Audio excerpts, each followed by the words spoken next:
Good morning. आज हम व्यवहारवाद का अध्ययन करेंगे। जैसा कि हमने पिछले वीडियो में परंपरागत सिद्धांत और आधुनिक सिद्धांत के बारे में चर्चा की थी, हमने परंपरागत सिद्धांत के बारे में अध्ययन कर लिया था। उसी कड़ी में हम आज आधुनिक सिद्धांत का अध्ययन करेंगे, जिसे हम व्यवहारवाद भी कहते हैं, या इसे प्रत्यक्षवाद भी कह सकते हैं, इसे अनुभववाद भी कहते हैं। व्यवहारवाद की शुरुआत कब से हुई है, इसके बारे में थोड़ी सी पहले चर्चा कर लेते हैं, फिर व्यवहारवाद के ऊपर आते हैं। तो सबसे पहले व्यवहारवाद की बात करते हैं तो हम बात करते हैं विंडले विल्की की। किसकी बात करते हैं? विंडले विल्की की।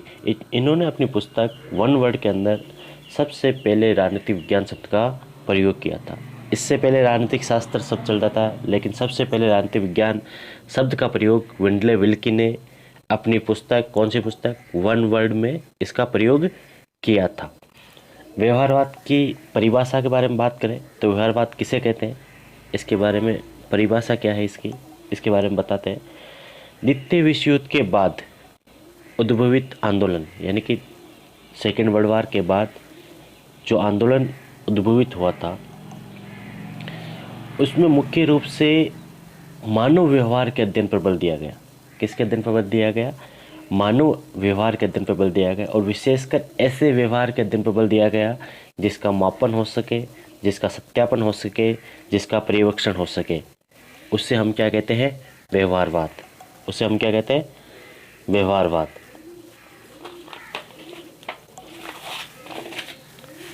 व्यवहारवाद के विकास क्रम के बारे में बात करते हैं। सबसे पहले हमने विंडले विल्की के बारे में बात की कि उन्होंने राजनीतिक विज्ञान शब्द का प्रयोग किया था। उससे पहले राजनीतिक शास्त्र शब्द चलता था, लेकिन शास्त्र से विज्ञान के बारे में विंडले विल्की ने अपनी जो पुस्तक थी वन वर्ड के अंदर इसका प्रयोग किया था। इसी क्रम में आगे भी व्यवहारवाद का विकास कैसे हुआ? क्योंकि तकनीक का प्रयोग किया जाने लगा, मानव व्यवहार के अध्ययन पर ज़्यादा बल दिया जाने लगा, नैतिकता को या मूल्य को साइड में किया गया। तो हम बात करते हैं व्यवहारवाद का विकास क्रम, किस क्रम में इसका विकास हुआ है। तो हम कुछ इसके जो विचारक हैं इनके बारे में बात कर लें। ग्राहम वाल्स, इन्होंने अपनी जो पुस्तक थी ह्यूमन नेचर इन पॉलिटिक्स, इन्होंने इस पुस्तक के अंदर मानव प्रकृति के अध्ययन पर बल दिया। किसके ऊपर बल दिया? मानव प्रकृति के अध्ययन पर बल दिया। इसी प्रकार जेम्स ब्राइस, इन्होंने जो अपनी पुस्तक थी मॉडर्न डेमोक्रेसी, इसके अंदर कहा कि हमें राजनीतिक विज्ञान के अंदर सिर्फ तथ्य और तथ्य का अध्ययन करना चाहिए, यानी कि मूल्य को इग्नोर करना चाहिए। अध्ययन किसका करना चाहिए? सिर्फ और सिर्फ तथ्य और तथ्य के अध्ययन का जो आधार होना चाहिए वो तथ्य ही होना चाहिए। तो इससे कहीं ना कहीं व्यवहारवाद को बढ़ावा मिला। इसके बाद चार्ल्स मेरियम, इनकी जो पुस्तक थी न्यू एस्पेक्ट ऑफ पॉलिटिक्स, इसमें भी इन्होंने वैज्ञानिकता पे बहुत ज़्यादा बल दिया था, और इनको बौद्धिक पिता भी कहा जाता है। व्यवहारवाद का बौद्धिक पिता भी कहा जाता है। वैसे व्यवहारवाद के जो पिता है वो डेविड ईस्टन को कहा जाता है, लेकिन बौद्धिक पिता किसको कहा जाता है? चार्ल्स मेरियम को। ये इसका कुछ विकास क्रम था। इनके अलावा व्यवहारवाद की कुछ सामान्य विशेषताएं हैं कि वो तथ्यों पे ज़्यादा बल देते हैं, वैज्ञानिकता पे ज़्यादा बल देते हैं, तकनीक पे ज़्यादा बल देते हैं।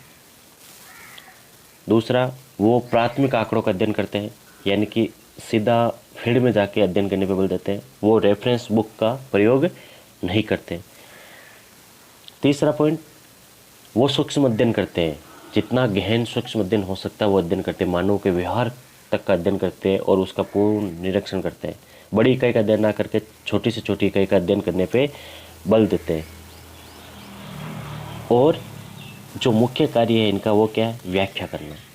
जो इनकी चौथी विशेषता हम कह सकते हैं वो क्या है? व्याख्या करना। अब हम बात करते हैं व्यवहारवाद की जो सामान्य विशेषता, वो तो हमने बात कर ली। अब हम कहते हैं, अब आते हैं डेविड ईस्टन के ऊपर, क्योंकि व्यवहारवाद का जो पिता कहलाता है वो कौन कहलाता है? David Easton. डेविड ईस्टन ने सर्वप्रथम अपनी पुस्तक थी करंट मीनिंग ऑफ बिहेवियरलिज्म। कौन सी पुस्तक थी? करंट मीनिंग ऑफ बिहेवियरलिज्म में व्यवहारवाद की 8 विशेषता बतलाते हैं। करंट मीनिंग ऑफ बिहेवियरलिज्म में व्यवहारवाद की कितनी विशेषता बतलाते हैं? 8 विशेषता बतलाते हैं। इन पे विस्तार से चर्चा करेंगे। इससे पहले वो 8 विशेषता देख लेते हैं कौन कौन सी है। पहली विशेषता कौन सी है? नियमितता होनी चाहिए, यानी कि नियमितता यानी रेगुलेशन। दूसरी विशेषता क्या है? तकनीक का प्रयोग होना चाहिए, कम से कम आप अध्ययन कर रहे हो तो उसमें तकनीक का प्रयोग होना चाहिए। तीसरी विशेषता क्या है? सत्यापन होना चाहिए, वेरिफिकेशन होना चाहिए। चौथी विशेषता क्या है? प्रमाणीकरण, क्वांटिफिकेशन होना चाहिए उसका। पांचवी विशेषता वो बतलाते हैं तथ्य मूल्य प्रभेद, यानी कि तथ्य और मूल्य को अलग अलग करना चाहिए। इनका अध्ययन, तथ्य अलग है, मूल्य अलग है, हमें सिर्फ तथ्यों का अध्ययन करना है। छठी विशेषता क्या है इसकी? क्रमबद्धीकरण, सिस्टमलाइजेशन। सातवीं विशेषता बतलाता है कि शुद्ध विज्ञान होना चाहिए। जानते विज्ञान क्या है? एक शुद्ध विज्ञान है।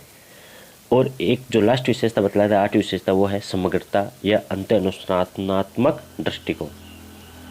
ये 8 विशेषता मुख्य रूप से डेविड स्टन व्यवहारवाद की बतलाते हैं। तो सबसे पहले हम चर्चा कर लें।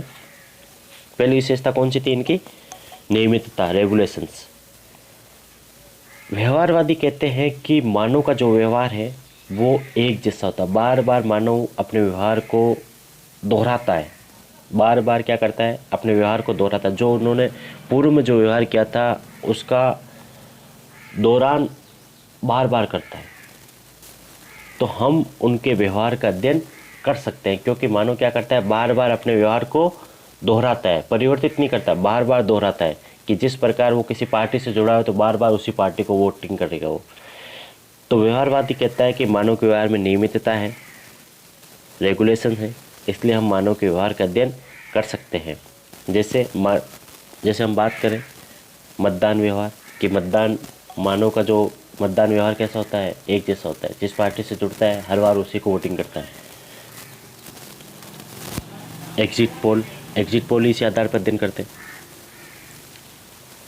जो सेकंड विशेषता वो क्या है? तकनीक का प्रयोग। व्यवहारवादी कहते हैं कि हमें वैज्ञानिक तकनीकों का प्रयोग करना चाहिए। जो हम अध्ययन करते हैं उसमें वैज्ञानिक तकनीकों का प्रयोग करना चाहिए, ज़्यादा से ज़्यादा वैज्ञानिक तकनीकों का प्रयोग करना चाहिए। जैसे वैज्ञानिक उपकरणों का प्रयोग करना चाहिए, कि जैसे आप अध्ययन करते हो तो कंप्यूटर का उपयोग करो उसके अंदर, सूचकांक का प्रयोग करो उसके अंदर, टेबल का प्रयोग करो उसके अंदर, सारणी का प्रयोग करो, और इनका अधिक से अधिक प्रयोग करना चाहिए, जिससे कि राजनीति को विज्ञान का रूप दिया जा सके, जिससे राजनीति को विज्ञान का रूप दिया जा सके। तीसरी विशेषता क्या है इनकी? सत्यापन, वेरिफिकेशन, कि हमें ऐसे आंकड़े ही एकत्रित करने चाहिए जिनकी हम बार बार जांच कर सकें। क्या कर सकें? हम बार बार जांच कर सकें। इस प्रकार के आंकड़े या इस प्रकार के तथ्य हमें एकत्रित करने चाहिए जिसकी हम वापस जांच करें, बार बार जांच करें तो उसका रिजल्ट एक समान आए। क्योंकि विज्ञान में जो होता है वो फिक्स होता है कि एक का मतलब एक ही होता है। इसी प्रकार व्यवहारवादी भी कहते हैं कि जो हमें आंकड़े एकत्रित करने हैं वो ऐसे आंकड़े एकत्रित करने हैं जिनकी बार बार जांच करें तो उनका जो निर्णय है, जो निष्कर्ष है, वो एक समान निकले। चौथी विशेषता क्या है इसकी? प्रमाणीकरण। क्या है? प्रमाणीकरण। प्रमाणीकरण का मतलब है कि हमें ऐसे जो आंकड़े हम एकत्रित कर रहे हैं उनका वर्गीकरण इस प्रकार से करना चाहिए कि हम उनको माप सकें, उनको एक इकाई में माप सकें, उनका एक निश्चित मान निकाल सकें।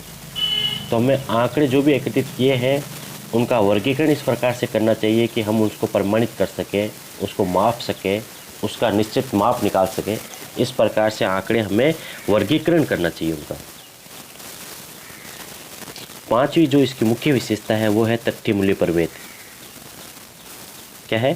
तथ्य मूल्य प्रभेद। व्यवहारवादी मुख्य रूप से मूल्यों को तथ्य से अलग करने की बात करते हैं।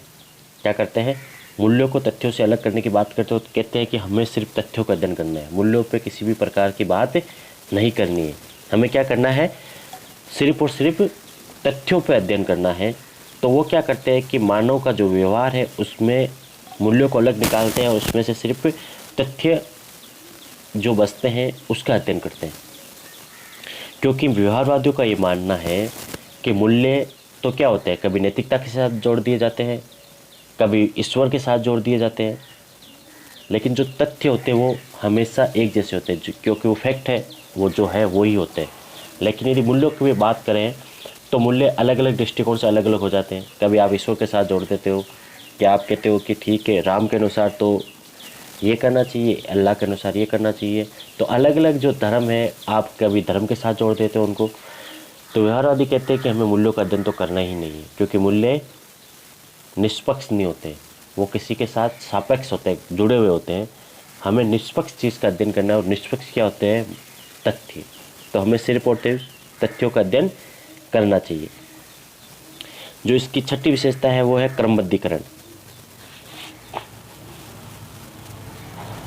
कि हमें क्या करना चाहिए, जो भी हमने आंकड़े एकत्रित किए उनको क्रमबद्धीकरण करना चाहिए, उनका सिद्धांत निर्माण करना चाहिए, उसको व्यवस्थित करना चाहिए। उनको व्यवस्थित करने के बाद ही हम उसका सिद्धांत निर्माण कर सकते हैं। इसीलिए इन्होंने एक अपनी पुस्तक भी निकाली थी, द पॉलिटिकल सिस्टम, जिसमें इन्होंने एक व्यवस्था सिद्धांत प्रस्तुत किया था, जिसकी हम पहले भी चर्चा कर चुके हैं। जो पुराने वीडियो है उसमें व्यवस्था सिद्धांत के बारे में हमने चर्चा कर ली। सातवीं विशेषता बतलाता है कि राजनीतिक विज्ञान है वो एक शुद्ध विज्ञान होना चाहिए। जैसे भौतिक विज्ञान होता है उसी प्रकार राजनीतिक विज्ञान भी एक क्या है? शुद्ध विज्ञान है। तो हमें सिर्फ और सिर्फ तथ्यों पे बात करेंगे, सिर्फ फैक्ट पे बात करेंगे, मापन पे बात करेंगे, सत्यापन पे बात करेंगे। तो ये जो सारी विशेषता है किसकी है? विज्ञान की विशेषता है। और जिस प्रकार भौतिक विज्ञान व्यवहार करते हैं, वैसे जो समाज का जो विज्ञान राजनीति है वो भी उसी प्रकार से एक शुद्ध विज्ञान होना चाहिए। आठवीं विशेषता वो बतलाते हैं समग्रता।